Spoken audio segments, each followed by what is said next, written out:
This is Making It. Stories of success and achievement, inspiration and survival. Hosted by Mark and Paul Kinney and sponsored by More Financial Strategies, helping you make it through life. And now, here's Mark and Paul. Thanks for joining us again for another episode of Making It, sponsored by More Financial Strategies. And my brother is joining me in the studio this morning. Absolutely. After he's had his coffee and his donuts, he's ready for a show. I am pumped, I am primed, and I am excited because this truly is... It's a remarkable story. It is. Remarkable story, not only because of the subject matter and all, but the man's life. Chuck Smith, he was the first, we're calling this show Making It Out of the Cobra because he was the first Army helicopter pilot piloting a Cobra helicopter to be shot down in Vietnam by enemy ground fire. And I can relate with this. How can you relate? How can you relate to that? BB guns and stuff like that. Fire under fire. I kind of related to it because, as you'll hear in just a second, we both kind of grew up watching the same kind of TV shows, and that inspired him. But he ultimately joined the Army. He became a helicopter pilot flying Cobras, brand new aircraft. He tells about how it smells. Yeah, don't give it away. Okay. Let's just jump right into it. This is Making It Out of the Cobra with Chuck Smith. Today on Making It. How old were you when you joined the Army? I was 19. And my last term paper that I did was on the B-17s of World War II. And I always wanted to be a pilot. I knew nothing about it. My dad was a contractor. I drove nails with him all the time. I didn't know anything about flying. I just watched TV and said, you watched 12 O'Clock High. Exactly. No way. I loved it. I watched Paul that. Burke. Paul Burke, 12 O'Clock High. I was him in that seat, baby. That's exactly what it was. I wasn't the gunner. I was the pilot. So Have you ever been in one? A B-17? Yeah. Yeah, they're tiny. And you got to crawl through to get to the, Yeah, you don't just open the door and jump out. No. You got to pop out the bottom and pop out the side, and it was just it was so tiny. So that's what got you going. That got me interested in flying. Yes. So what year is this that you're in the Army? 1966. That was 65 when I went to basic. Then I went to flight school in 66. Because the Cobra, which is what you flew. Yeah, well, I flew both the Huey and the Cobra when I got to Vietnam. Started out in the Huey. Oh yeah. Well, I started out in the OH-13. We call them the OH-13, like the MASH helicopter, and that was our trainer in flight school. Some had those. I had the Hiller OH-23, and it was a tank. You picked it up and you flew it and you hit the ground. You couldn't tear it up hardly if you wanted to. And it was a great trainer for me. And how old were you at that time? I was 19. Oh, my goodness. Yeah, I was 19. I think I had a paper out when we were 19. Yeah. You're flying a helicopter. Going back to your B-17, all those pilots. All those guys were 20, 21. That's maybe. hard to believe. When I got my flight class, when I got to my flight class, I think the average age was 20. We were all college dropouts. Every last one of us was a college dropout. The guys were just went to school and said, they just trying to find their lot in life. Trying to find their. So you're 19, 20 years old, flying a helicopter. Well, first of all, then this woman I was chasing around in high school calls me and says, "Let's get married." And I went, "Well, I'm awful lonely here. Sure, come on out." And we got married. And we've been married 51 years. So and her parents let her go. My parents were the ones who said, "Don't do that. Are you crazy?" She comes back, we get married, and I go through flight school, and I'm doing well. I'm okay. We graduate, and then your orders are posted. And I'm looking all over for my orders, and I can't find them. And I'm thinking, oh, criminy, did I fail out and nobody told me? And they were on the last page on the back. Me and this other kid. That's not fair. On the back, and they were sending us to Fort Eustis, Virginia, which is a maintenance officer class. And they made me a maintenance officer. So Yes, sir. I know. Really? I see the look on your face. And you're going, yes. I don't want to be I'm a a pilot. maintenance officer. I'm 19 years old. I want to go shoot things and, drop bombs. This is not what I want to do. But now I'm married and my wife is pregnant. How did that happen? I don't have any idea. Really, I was too busy. I don't know how it happened. So my class this is 6 months. My class has already gone over to Vietnam. So I'm 6 months behind my class. And I get a call from my mother, and she says, Terry was killed. That friend of mine that went into the Army with me. 19 years old. 19 years old. Yeah, he was. Yeah, I think he might have just turned 20, but he was 6 months older than. How did that affect you when you heard that? Well, my wife is pregnant. I'm scared to death to tell her because they were really close. We were all close in high school. We still have the same friends that we had in high school. And I was afraid to tell. I didn't know what it would do. I didn't know how. Have the baby right there on the spot. Right there, and then what do I do? So, and my mom said, "Well, don't tell her right away." And I said, "Geez, how am I gonna?" And I'm bawling, and I said, I'm not going to tell her. So anyhow, long story, I eventually told her, and she did this, and she bucked up and not a tear initially. And then it was Very stoic. Yeah, very stoic. I said, what's going on here? I'm supposed to be the man in this outfit. Well, how come you're so tough? And she just said, later we talked about it. She said, there's nothing I can do about it. And I was afraid. I was just afraid. So I just kept it in. We did it. So I finished the school there, and what I had been commissioned, and so I was an officer, and I was going through this test pilot school, and then after the school, they didn't have enough. They didn't send me right off. They were waiting for orders to where they were going to send me, so they made me a proctor, which I went around and gave. Tests. Just what you wanted to do. Just what I wanted to do. So I'm standing up there in all my glory. I'm a brand new officer, and I'm feeling really cocky about it. Wanting somebody to salute me. Somebody to salute me, call me sir. And so I gave these tests, and I went back, and then I went over to Vietnam. My son was a month old when I left, and he was a year and a month old when I got back. So here I am, 19, and I'm full of vim and vigor. Oh, I was ready for Male war. testosterone. Let me shoot somebody. Let me shoot somebody or get shot at and all that. And they said, okay, Smith, go over there. You're going to be in the maintenance, because you're the maintenance test pilot for us. A test pilot? What, really? So I worked on airplanes. They worked on airplanes. I got in them. I'd fly them around the pattern. And make sure they did it right. And made sure they did it right. And I knew about that much of it. But I go to... I meet my first sergeant, not my first sergeant, but the sergeant that works for me, a maintenance sergeant, and I go into his office. And That works for you. that works for me. Yeah, he's my sergeant. And he's how old? He's probably maybe 35, 32, 35. And you're 20. I'm just barely 20 if I was. I can't even remember. And Yeah, you're I'm his boss. I'm his boss, yeah. That's the way it is. That's why second lieutenants are really loved, because they're about 12 years old and you would work for him. You'd have to call him sir. And that's the way the Army works. So you met him? I met him, and he's come in. He says, "Have a seat." And he was standing as I entered, and and doing all the military stuff. And I sit down, and he sit down, and he goes, "Now here's how it's going to be. I'll take care of everything. I want you to just sign it, because my signature's got to go on it, and you just do what I tell you to do, and we'll get along fine." I said, "Yes, sir." And he said, "Don't call me sir." What's he want you to call him? Sergeant. He calls me sir. I'm supposed to call him sergeant. Sergeant so-and-so, da-da-da-da-da.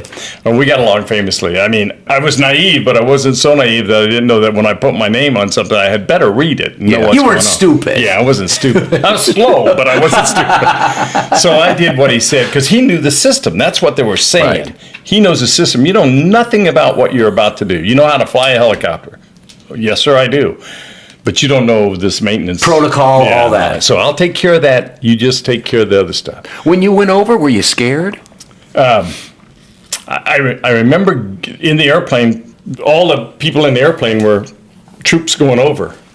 So the guys you were sent with, you were all trying to be as cocky as you could be and not let on like we were all scared to death. I mean, the guy that told you he wasn't is lying to you. But so we finally get there. It was a long flight. And we come over Tan Son Nhut, which is Saigon's airport. And all of a sudden, we start spiraling down and doing all these things that I'd never done in a big gas jet before. It was maneuvering this way, maneuvering that way, coming down and going in. And finally, we landed at Benoit, is where I was stationed. And we landed there. We get off the airplane, and everybody's going, what the heck was all that? They were shooting at us on the way in. So they were doing evasive maneuvers to get down. And I went, oh my, this is going to be a long year. So I get to the 90th Replacement Center, which there at Benoit, and you had orders for where you go. And I was going from there up north somewhere, But here's how fate works. Me and this other guy, another W1, we're standing outside this building waiting because we had already gone in, signed in, had our orders, and this Jeep drives up. And it was just like a MASH thing. That MASH Jeep drives up, stops, and Cleaners there. So W2, a warrant officer, and he says, "You guys got orders?" Yes, sir, we do. And he said, "Here, let me have them." So he took the orders. He needed 2 pilots for the 334th Attack Helicopter Company there in Benoit. Took our orders, runs inside, comes back out, says, "Get in the Jeep." Okay. You didn't know? I don't know. I get in the Jeep, and that's how I got assigned to the Attack Helicopter Company, the only gun company in Vietnam. Well, it was the only one in the South. There was one up north. So I get there, and now a month goes by, and I'm doing these test flights, and I come in, and all the guys are in the bar talking about what they did that day. And I'd sit at the bar and listen to them. So what'd you do, Smith? What'd you do today? I had 5 flights of 15 minutes long around the area, and I brought them all back safe. What'd you do? Well, we got the shot out of us today, and this is where we were, and then over here and over there. Now, for a 19-year-old that's still full of vim and vinegar, I had to get in that. But your wife wanted you to stay. I didn't tell her. She didn't know until I got back how I got into the Cobra. So I finally get to go on a couple of missions that I fly in the Huey. In the gunship, and I go, this is really terrific. And they're shooting at you. Oh, they're shooting at us, but you're so busy and you're so keyed in on what you have to do, and I got to keep. I'm in the co-pilot seat with a flex gun system, and had mini guns on the side that I could shoot. And I wasn't very good at it, but all you have to do is get the first round off, and then look up and walk the rounds into where you wanted to hit. So that's what we did. We'd go out if they needed another crew for that gunship. I'd get to go with them every now and then. So they started. So you weren't scared of the bullets hitting you? I mean, it's not like. Yeah, well, rounds came through the airplane all the time. All the time. Oh, but they never hit you. Well, no, they didn't hit me, but they hit other people in the airplane and so forth. But and chunks would fly out, and dashboards would break up, and but you're so busy at the time that you're not thinking about it. You're just reacting to, okay, he's over there, let's get over there, and fire off those rockets. And so we get back. And then you think about what just happened. Then you're sweat and break into. That's why we were all alcoholics. So then you go back to at least I had something to say. That's Chuck Smith, a Cobra helicopter pilot. He's not a Cobra helicopter pilot yet, but he will be shortly. And we're going to be talking about that today on Making It. Gosh, I tell you. It's remarkable how our lives are run parallel, Chuck and me. And your life and his life have nothing in common. Nothing in common. I can relate. Had a paper out, dogs chasing us, Cobra helicopter pilot, your dashboard being shot up. I mean, look at the similarities. Are you serious? There's no similarities. We take this, we listen back on it now. We talk to him and we laugh about it, and he's okay. He's still alive. But it's a reminder that, these were kids and dying. I remember what was the softball field? Was it Franklin Field across the street? Franklin Park? Franklin Park, where we played softball. Yeah. I remember going to when I was in high school, going to a Magic Club meeting across the park there, up the hill where there was a house and a bunch of people gathering. News coming in while we were all gathering about somebody in the neighborhood who had just lost a son. They had just got the news that they had lost a son. And I remember how sobering that was. We forget. That's why they had the Vietnam War Memorial. Yeah, very touching. Yes. Very touching. So, anyway, we're going to have more of Chuck Smith in just a second, and you're going to hear about Baby Rabbit. That's coming up. You're listening to Making It with Mark and Paul Kinney, sponsored by More Financial Strategies. What I like about Chuck is he had an idea of what he wanted to do, he wanted to accomplish, he went for it. And very similar at More Financial is people who have a vision for their money and a vision for their life are typically going to be more successful than somebody who's shooting from the hip. So part of what we do is ask, we think, great questions. It's not our answers that are so spectacular as it is the questions that we ask and the answers that we receive. That helps us to customize, to craft, to get them on track. And here you have Chuck, who knew what he wanted, was excited, and then reality hits, as it does for many people financially. So that's why we are there. And as we've talked about, we are in the advice business. And because life happens, you need to have somebody you can look across the table from and say, look, I really need to come in. Granted, you can do all this by yourself. You can work with a company that has an 800 number. But when you work with us, you get to come in, see Cleo, the financial therapy dog, meet the whole team. Very much a family atmosphere. And that's what we remember. The stories like Chuck, and that's what our clients remember, is the relationships they've built with us. If you want to reach More Financial Strategies, the number is 296-4464, 296-4464, or you can check out the website morefs.com. All right, let's jump back into the show today, making it out of the Cobra with Chuck Smith, Cobra helicopter pilot in Vietnam. Another month goes by, and the Cobra Net team comes in. Because this is a brand new aircraft. Brand new airplane. They didn't even know how to deploy it. You call it an airplane, but it's a helicopter. It's a helicopter. Well, I call everything an airplane. And I get this from everybody, too. If I start talking about it, you mean what do you mean airplane? No, a helicopter. So it comes in, and they said, okay, we're going to give this to the Playboy platoon. And the Playboy magazine had come over and given them the bunny, and it's painted on all our noses and all that. And each call sign was Crusader Rabbit, Bugs Bunny, and all that. Yeah. Well, mine was Baby Rabbit, because I was the youngest in the platoon, and they wouldn't give me anything but Baby Rabbit. Playboy 10, that was my call sign, and it was Baby Rabbit. So anyhow, they came over, and they said, okay, we're going to need a maintenance officer for the Cobra. So he's going to have to be just brand new. He can't be here. Smith! Let's make Smith the maintenance officer. And they did. So I got checked out in the Cobra with the... Was that wild, just getting in a brand new aircraft? Yeah, brand new aircraft. It smelled new. It smelled like a new car. It was so cool. So 2 people in it. Yes. A gunner sits in front and the pilot sits in the back. Now, the gunner is also a pilot. And he's got a stick and everything. Oh, yeah. It's on the sides. And that was the most difficult to learn to fly.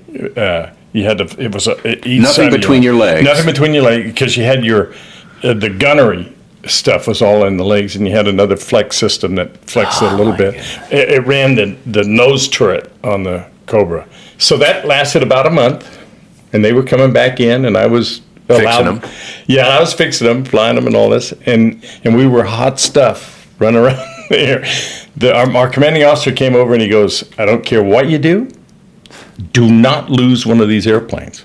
And you come up with some theory on how to fly them, because we would fly low in the Huey, but you had the doors off, so the bullets could go through. Go right through. Oh yeah. Well, everybody goes, why didn't you shut the door? Well, it's thin sheet metal. A bullet goes through them like a hot knife through butter. It's not going to stop anything. It's not going to stop a thing. The seats did. We were in armored seats, but there was nothing in front of you except your chicken plate or something like that. So the crew chief and the gunner both set in open doors with 60 caliber machine guns, and they could hear and see the rounds hit or where they were coming from, and they would call on the radio, break left, break right, come around, we got fire on the left, fire on the right, whatever it was. And so you get used to flying with them at treetop level, because if you listen to a Huey, and everybody who hears a Huey goes wop, wop, wop, wop, wop, you hear the wop, wop. Well, they could hear it too, but they couldn't tell where we were coming from. Because if you listen to a Huey coming over, the enemy couldn't. So we'd go right over the tops of the trees, and then boom, the next thing they know, we're right on top of them, and they would miss, hopefully. Well, you could tell you were getting short because the bullets started coming from the tail to the front, and they were getting closer to you. That's when you knew it was time to go home. But we couldn't fly like that in the Cobra because it was sealed. I mean, I'd take rounds in the Cobra and I wouldn't hear them. I'd see it out the corner of my eye. I took a round through the rocket launcher, and I saw it rip, or it came through the canopy, missed my hand, and went out the other side. And your eyes just pick up flickers of what had happened. And I thought I'd been shot in the hand. I thought I'd been shot in the back of the head, because it went through here and came out the other side, and I was sweating, and all the plexiglass landed behind my neck. And I thought it was blood, and I reached my hand up, and I just let the airplane go, and it started rolling over, and the guy in the front seat goes, "Hey, what's going on? I've been shot. Both my hands on the back of my neck. I was afraid if I let go, my head would fall off. He said, take a look. No. And all the sweat now is really rolling down. We didn't have air conditioning. The thing was just hot air blowing on us from the two side vents, and that's what got it behind my neck. And again, 20 years old. Oh, yeah. So I held my hands, and now I'm making myself sick. I'm literally getting nauseous. I'm like, oh, this is awful. I'm going to die. What am I going to tell everybody? I'm not going to tell them nothing. If I'm dead. So I finally eased my hand out, and There's no blood. There's no blood. It was, my gloves were a little wet, and plexiglass on them, and I just went, I have the aircraft. So I took the aircraft back, come back, and he is laughing. He's laughing so hard he can't fly anymore up front. And that was the talk of the bar that night. Smith thought he was shot. Thought I blew my head off. So we're trying to decide on what the configuration of our flying is going to be, or the tactics.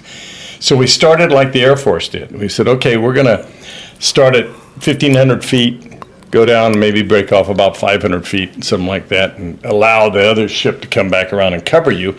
As you go down and shoot and you break off, then I should be back around and be able to put fire on him as he breaks off to the left. I'm coming in under it. That's the theory.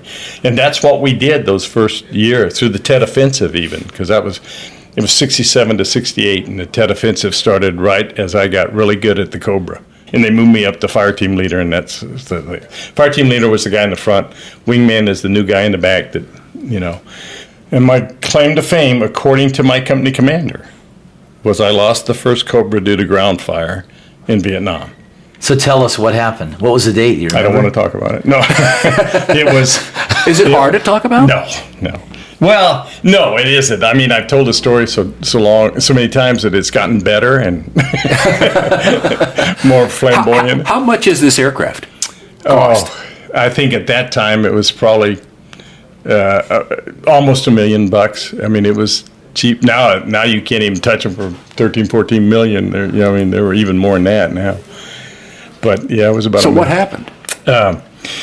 So we go to just outside of Saigon. There's this shanty town, and it's like Skid Row. They throw up anything and live in it. And then there was a street, a couple of houses on the other side of it, and then wide open rice paddies out to would be the east, I think. It would be the west. So what you tried to do is you would approach your gun run along the bad guy and break over friendlies.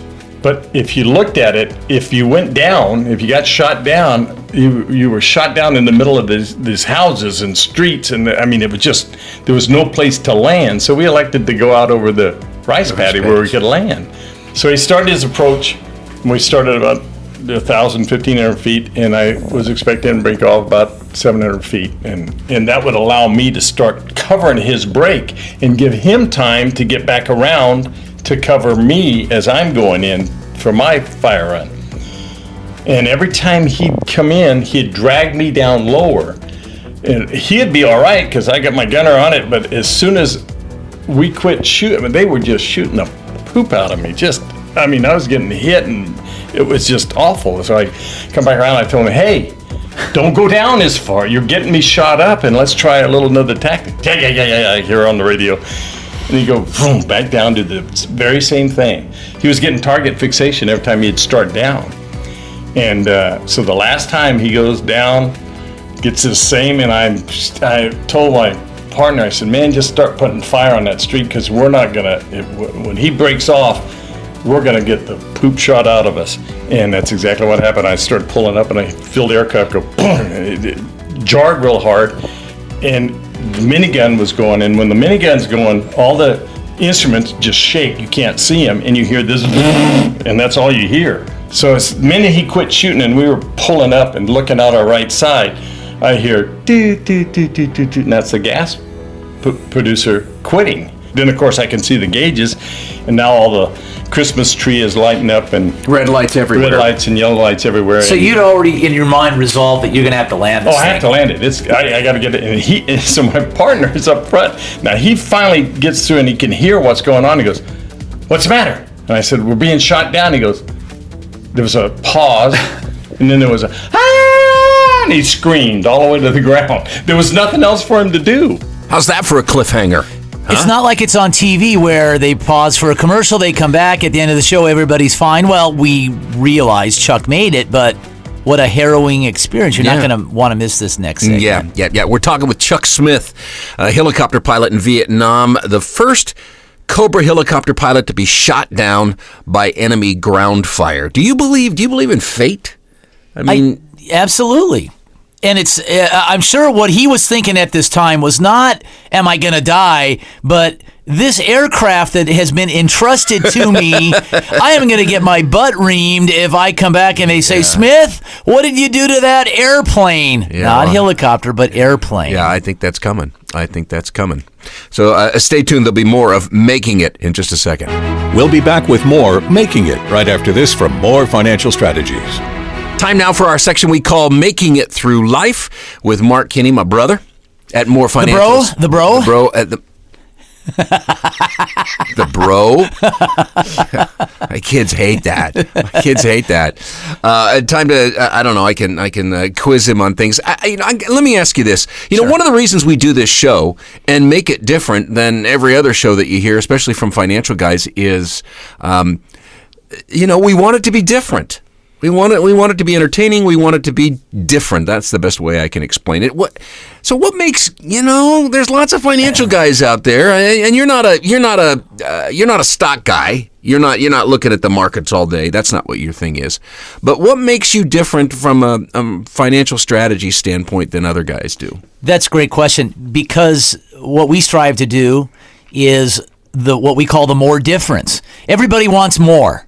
M-O-R-E. Oh, I get it. That's clever. Yeah, isn't that? It's cute. Everybody wants more. M-O-R-E. Hopefully everybody wants more. M-O-O-R-E. But the difference lies in our approach. We are not beholden to any company, any carrier, any insurance provider. So you're independent? We are independent. I am a fiduciary. That word loves to be kicked around a lot these days. What's that mean? Well, it means that we always do what's in the best interest of the client. You're supposed to do. We're supposed to do that. So regardless of whether or not you call yourself a fiduciary, you should, in our business, always do what's in the best interest of the client. But they had to enact a rule anyway. So I am because guys weren't. Guys weren't. They would sell high commission products. Clients wouldn't understand what they do, how the products operate, how they perform. So they'd make a lot of money. They would make a lot of money. Yeah. So here's the difference, Paul. In our business, you can choose to focus on markets and what they do, or you can choose to focus on people and what they do and how they think. Well, we've made the choice to focus on people. Because here is my philosophy. When you look at the markets, and I'm a money manager, I can take people into the markets. Why would I ever mortgage my relationship with a client over a variable that I have little to no control over? And that variable is performance, right? The markets go up, the markets go down. They stay where they're at.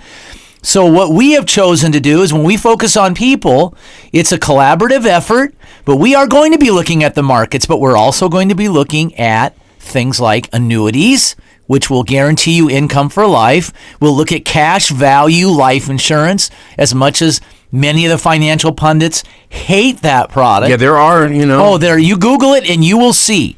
But do you want to know the truth? So we have invariably people coming in after we educate them, teach. Because there's a place for those. Yes. Right? Paul, great point.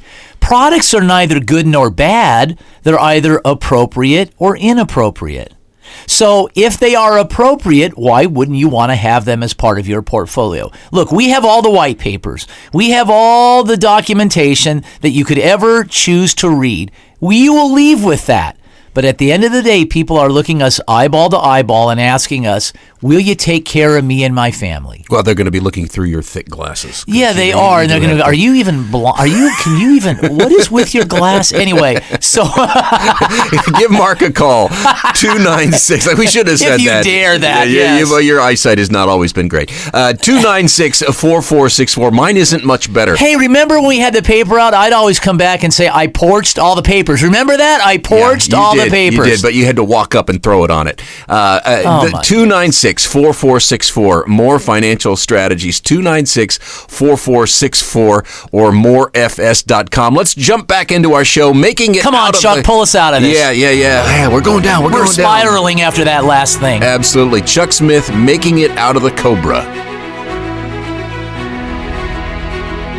So it hit the ground. And how fast were you going? Oh, I don't know, but I was faster than I'm supposed to. I'm supposed to flare it. Right. And almost come to a stop and then let it settle down. Sure. Well, this one was, in fact, I got really cocky at it. I went, well, this was a perfect fixed wing landing. And I was just sliding along the rice paddy because it had been cut, and the rice paddies are pretty flat until you get to the dike. And you see that ahead of you. And I'm sliding along, and then the skids hit the dike. And when the skids hit the dike, it tipped the helicopter up on its nose, which then made the rotor system strike the ground. When the rotor system struck the ground, it spun me around about 3 times and tumbled. And I thought, I'm not going to get knocked out. I was telling myself, as I'm spinning, I got to stay awake so I can get out of this thing in case it's on fire and burning and stuff like that. And it finally came to its side and fell over on the left side of the aircraft. My door opens on the right side. The co-pilot's door opens on the left side. And our machine gun that we carry is on the left side of the ammo compartment, and I couldn't get that door open. And I had my John Wayne holster on, but you couldn't sit in it in the seat. So I had taken it off and thrown it behind the seat, thinking if I ever get shot, I'll just grab it and go. Well, that's not what happened. So I throw the window open, and there's a little step on the side of the airplane, and then the skid, and then the ground. When my foot hit the step, 2 rounds hit the side of the airplane. Pow, pow. Somebody's shooting at you. Oh, yeah. So I fell on the ground and started sucking up as much of the ground as I could to get as low as I could. And there's water and everything? No, it was dry. That was the only thing. It was dry. If it had been wet, I'd have stopped sooner and had the accident a little sooner. And the other guy's still in the airplane. So I'm looking around, and you can hear the rounds snap over the top of it as they're breaking the sound barrier, and so, or as they're hitting the ground, you hit puffs of. Oh, it was amazing! You hit puffs of sand and dirt coming up, and then hitting the side of the airplane with a thud. So I decided, okay, I got to get away from here. They're shooting at the airplane and me. So I take off at a low crawl. And no weapon. No, you get out of my story. So I get over to the other. And you've left your pilot? Everybody. Everything's in the airplane. I'm away from the airplane, and I'm feeling pretty good about how safe I am now. So I'm laying next to this dike, and you know how there's something in the back of your head going, God, you forget, there's something you got to do. and rounds are still going over, and they're still hitting the aircraft. And under the Cobra, there's 2 rings of smoke grenades. And what you do is you have a selector in the cockpit, and you push a button, and the smoke grenade will drop out, and you can mark targets and so forth. Well, when I hit the ground, every one of those smoke grenades pop loose, and they're live when they're in there, because the handle, as it drops out, pops off, and then they live smoke, and then you get a little streamer as it goes down to the ground. Well, they were smoke, green, blue, red, so they must have thought that we were on fire. I think what they thought too is that we were a Huey. In a Huey, you got 4 people with 2 big machine guns and whatever sidearms and everything that the other crew members have. So they weren't rushing us like I thought they would do. And the reason I say they, because I looked up over the berm that I was laying next to, and I could see way out, maybe from here to the airfield out there, 5 little bodies would run up and they'd fall back down. They'd run up, they'd fall back down. So this was a great day for them because they shot down a Cobra. They didn't know what it was at the time. So I look back and I go, geez, I got to go get Mike. So it's that decision point that you make. They're shooting at you. Will you make it to get him? Is he alive? His head was down in the cockpit like that. And his door won't open. And his door isn't open. And when it's when the aircraft is leaning on its side, it's about waist high to me, the door. So that's where he was. So I jump up and I run to the airplane. Now, really at this point, I'm not remembering any of this. This is what the guy circling me tells me at the bar. So let's not forget about that. The other guy saw you go down. He saw me go down, so he starts his cover circle around me, but he's making a right-hand turn looking straight down at us. And I'm pointing out across he says, I thought you were waving at us. Yeah, I saw you, but I'm pointing at the guys charging us. He said, I never saw him. He said, I didn't see him until the other helicopter came in to pick us up, because he started calling for a pickup. I didn't even get a Mayday call sign off, because my partner was talking to me and I was trying to figure out how to slow this thing down. He was screaming. Yeah. I was trying to slow this thing down before it hit the ground. Yeah, so anyhow, I run over to him under massive gunfire. I want you guys to know. I don't know. There was rounds hitting and there's rounds going over, and they were still hitting the side of the airplane. And the airplane, the engine was going, still winding down. It wasn't running. It wasn't doing enough to stay running, but it was still winding down. And there was a little smoke coming out of it. And I thought, this thing's going to blow up before I get over there. So I run to the cockpit to him, and they said I opened the cockpit and threw the door over my head. Now, that's just what they said. I don't know. And it's 120 pounds. And it's 120 pounds. It's something, I don't know. Your adrenaline is going. I think so. So, well, I know it is, because I reach in and I pull his helmet back, and his eyes roll, and I thought, oh, he's dead. I'm just going to leave him run. And I pulled his helmet back, and he goes, oh, I hurt. And I said, roger that, and I popped the seatbelt, stuck he weighed about the same as I did, about 150, 60 pounds at the time. And I reached underneath him, picked him out with both arms, and turned and ran back to the spot with him in my arms out like this. That's what they said I did. I don't remember it. I know I was one sore puppy the next day, but I got him over to the berm where I was laying. And in the meantime, all these rounds were hitting the airplane, and I don't know how I didn't get hit. I don't know how he didn't get hit again. So we get over, I throw him down on the ground, and about that time he's starting to come to, and he's broken 3 ribs on each side and bit his tongue in 2, and that's where the blood was that I saw when I picked his head up. So I thought, oh, he's dead. There's no need in me doing any of this. So I get back over next to the berm, and he has his vest on with a .45. And now I'm feeling really cocky. I got something to shoot back at him. I don't have to throw spit wads. So I, bam, bam, just to let him know I had a gun. That's basically. But then you told him where you were. Oh yeah. But as I'm doing that, Mike is trying to get up, And I said, no, don't. We got, and finally he started coming around.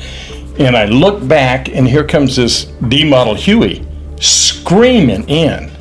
And I'm thinking, God, if he's coming to land here, he's going really fast. He's going to have to slow that thing down a lot. But I remember rolling back, and you've seen the jets when they land in the smoke of the wingtip vertices go on the side. Well, the same thing happens with the rotor system as you're coming in and flaring and doing all. And I'm looking, and here's all this blue, green, red smoke, and I went, I wish I had a camera. That really looks cool, because he's flaring like a mother trying to get this thing stopped. And he spins it around and sets it down. And I went, That's a good pilot. That's a good pilot. I'll go with him. So about that time, Mike throws me off of him onto the other side of the berm, and he takes off and gets in the airplane. Now I'm trying to get myself up and get back around, and you know that dream that you have where it takes 3 days to get someplace? I swear it was an all-day run for me to get to that airplane. That airplane wasn't more than,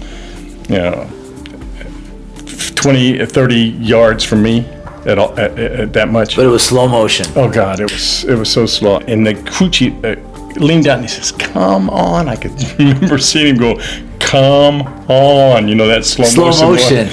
So I'm running, and I got this 45 in my hand, and he's shooting, and he's telling me to get over. So just about the time they start to pick up, I do this swan dive into this open Huey, and I'm going all the way through to the other side, and the gunner on the other side puts his foot out and stops me with my face. Bam! I hit his foot. I still got this gun, and he's still shooting, and I see brass is hitting me and hitting into the airplane. And as we start up, pieces of the airplane.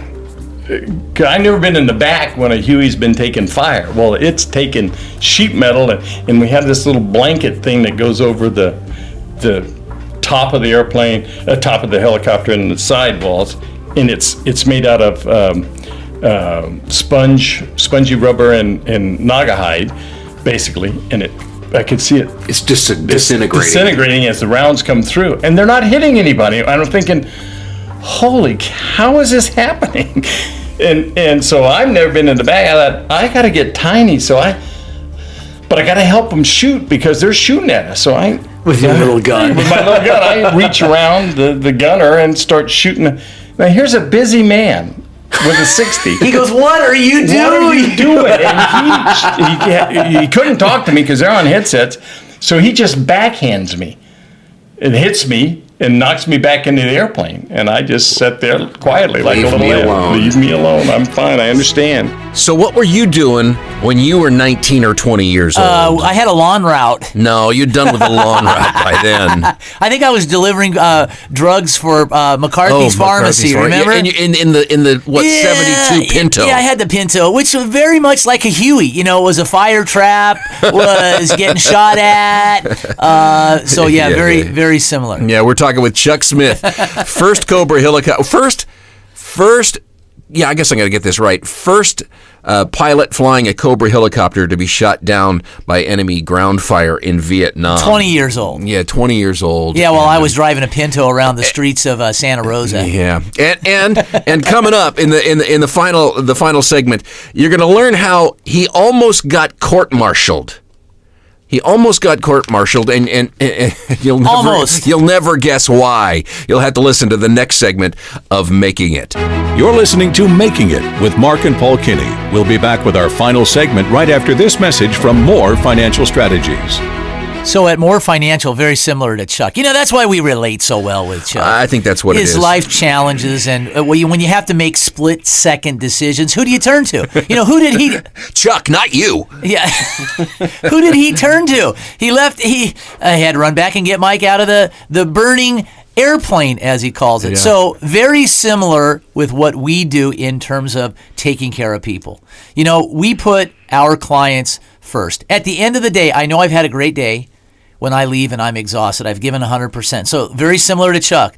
Look, he got into that airplane to fly home and he was exhausted. He had done supernatural, miraculous things. We at times feel like we have done that too. When we have somebody sign an annuity application. Sign a long-term care application. We have very much, in a similar manner, saved that person from perhaps an unknown risk, an unknown consequence. So we take very seriously what we do, as Chuck did. Well, you said a couple of weeks ago, and I was surprised to hear it. You said there's somebody born today who's going to be 150? Yes, somebody is born today, medical advances right now. They will reach their 150th birthday.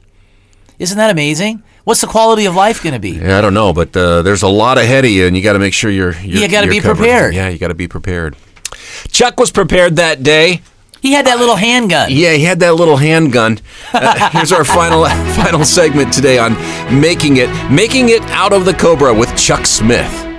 So at what point did you say to yourself, when I get back, that guy is going to kick my butt for losing that airplane? It's coming.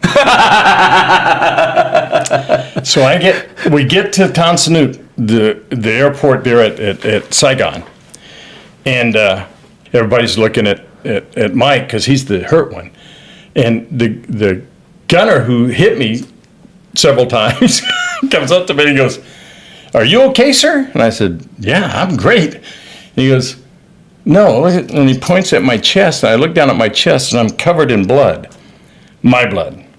And I went, "You bonk," right out on the tarmac. I was out cold. I wake up in the hospital with the surgeon stitching up my chin.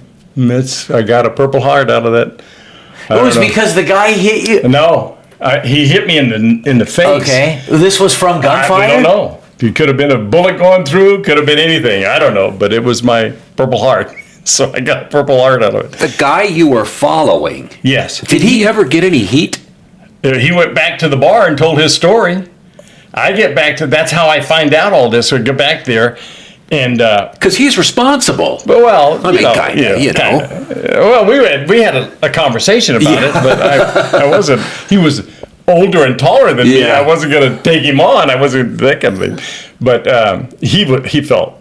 He did feel bad. Yeah. Oh, okay. I got a 6 body count out of it because as we flew off, they charged the aircraft, and the thing that we think we're holding them back was that they thought it was a regular Huey with a crew around it, so they weren't going to charge it. Because if they had charged it, the 60s would have cut them down. But they got to it and they went, boom! So we didn't have to destroy the airplane. It blew up. It really did. Yeah, blew up. This is like on TV stuff. Yes, it really is. So I get back to the company, and the first thing I hear is, "You're about to be court-martialed." And I went, "What?" "Yeah, you left." The 45 that I had on was assigned to me, and I signed for it. So I lost a piece of government equipment. Not the Cobra, the gun that was supposed to be on my person. And the company commander wants to see you. And so I get back to my room, and I'm the only one in the room. My roommate is out flying a mission, and we got air conditioning in there. And I'm sitting at the table, and now what you said, it's now coming to fruition what I was thinking about. Oh gosh, I could have been killed. Man, they could have captured me. I could have been there. Tortured. Oh, my baby, my wife, all this, my mom. And I hear this pound on my door. "Smith!" Boom, boom, boom. And I said, "Come in." and my platoon leader steps in, and he calls the room to attention. Now, I'm the only one in the room. So I stand up. And I'm at attention. Now my colonel comes in, and he's a big man like you with bald head. He eats glass in the bar. That kind of a guy. And he walked in, and he had his hands behind his back like this, and he is chewing me up one side and down the other. "Mr. Smith, do you know what you have done?" And I, "Yes, sir." And I'm swaying now. And he read me the riot act. "You lost a so many $1 million airplane. This is an airplane we're trying to make work for the Army, and you went out there and destroyed it. Have you got anything to say for yourself?" And I said, "No, sir. I don't have anything to say." He said, "Good. Let's get drunk." And he brings this bottle of scotch out from behind his back, and he slams it on the table. And I can't drink scotch to this day. But I got just ripped snorting. They got me so drunk that they just poured me into bed and left. Otherwise, I wouldn't have slept at all that night, and they knew it.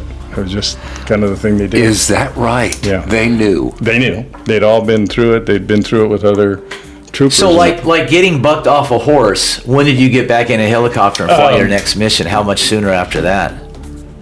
That's a good question. I can't remember. I don't think it was very. It wasn't very. Wait, nobody's asked you that before? No one's asked me that before. It wasn't very long. That's why after this is that. such a great show. You have to. You have to get back out there and do it. And everybody knew that you had to do it. And I watched other people do it. I mean, I went back and I did. I went back and I flew with my platoon leader as his gunner for a while. And then I got back to flying mine.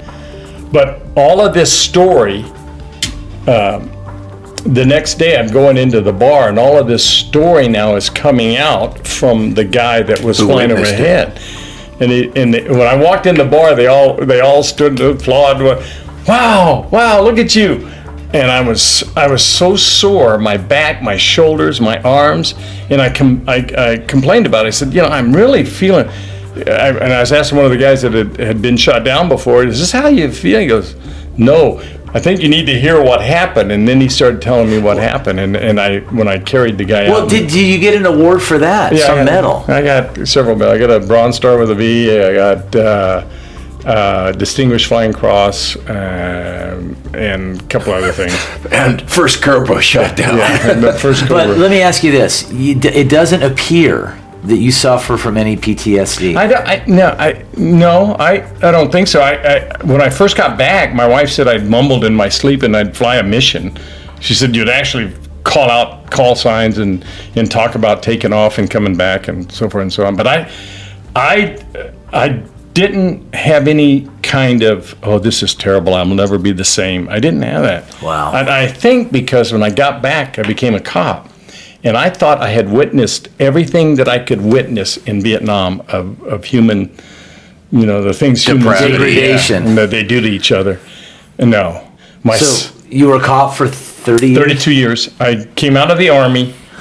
I went into the National Guard right out here at Mather, so I was able to continue to fly helicopters with them. The sheriff, who was Dwayne Lowe at the time, came in and said, "Hey, Smith, you fly helicopters, don't you?" And I said, "Yeah, I do." And he said, "Well, I'm thinking about getting a couple. You want to fly them?" Well, yes, sir. Where do I sign Get up? a couple pizzas. You want one? So from that time on, I flew the helicopter for the Sheriff's Department. Never looked back. So fast forward today, you're how old right now? I'm 71. And you're still flying helicopters? Yes. When I retired from the Sheriff's Department, one of the firefighters was working with us as a medic with the SWAT team. And we were flying him around one day, and he goes, "You're getting close to retirement, aren't you?" And we had two Hueys there, and he said, "We got a Huey. We need another pilot. You want to come over and fly for us?" Sure. That's what I do. Dear. Yeah, that's what I do. So I just do it. Before I forget, Yes, sir. thank you for your service. Oh, it was Thank you absolutely- for a lifetime of serving other people. Oh, my goodness. Yeah, it was- Not Thank just you. the Army. No, Yeah, I've been very blessed with a career that allowed me to do this. I just saw Chuck a couple of days ago. I think he's had a birthday since we interviewed him there at the airport in the pilot's lounge. Yeah. I think he's 72 now. Still flying for Sacramento Metro Fire. That's what I should say. Talk about a life well lived. He told me the story while I saw him at the gym because he's pumping iron. Yeah, and you He's were as working well. out. Yeah, me And- too. I can relate. Go ahead. And he said there was one mission they came back and his mechanic said, "Sir, you're not going to be flying this aircraft again." He said, "Whoa, what's wrong?" There were 78 bullet holes in the rotor blade. 78 holes in the rotor blade. Of the airplane that he was flying. Yes. So they just grab another one and up they go. I mean, they just go 5 missions in a day. And Providentially, look, he made it. He's making. That's why we the do. word. Yeah. Providentially. That's why we do what we do on this show. Is we bring the stories that don't make it to the mainstream media, and about people who perhaps maybe you're struggling with something and you're wondering what tomorrow holds. And here we have a 19, 20-year-old, and hopefully the show gives you hope. Then whatever you're going through, you can make it. Yeah. 72, still flying. A guy that looked opportunity in the eyes and said, "Let me run with this," and making a career out of it. Still loves doing it. As long as he can medically do it, he keeps flying. And married, what, 52 years? 52 years, and now 52 years, and I think he's got over, and if you're a pilot, you know this is a lot of hours. Here we go. Say it. 17,000 hours flying helicopters. That's why I can relate with Chuck so well. You can't relate at all. Number to get Mark, 296-4464, 296-4464. Join us next week. Making it at home. Making wine at home. You don't want to miss the show. You've been listening to Making It with Mark and Paul Kinney, brought to you by More Financial Strategies. The information covered today is designed to provide general information on the subjects covered. It is not, however, intended to provide specific legal or tax advice. It can't be used to avoid tax penalties or to promote, market, or recommend any tax plan or arrangement. You're encouraged to consult your tax attorney or advisor. By contacting us, you may be provided information regarding the purchases of insurance products, including annuities. Guarantees are backed by the financial strength and claims-paying ability of the issuing insurer. Riders may be available for additional cost. Product and features may vary from state to state. For full details on how life insurance works, including fees, expenses, and costs, contact our office at 296-4464. Mark Kinney is a financial professional licensed in the state of Arizona.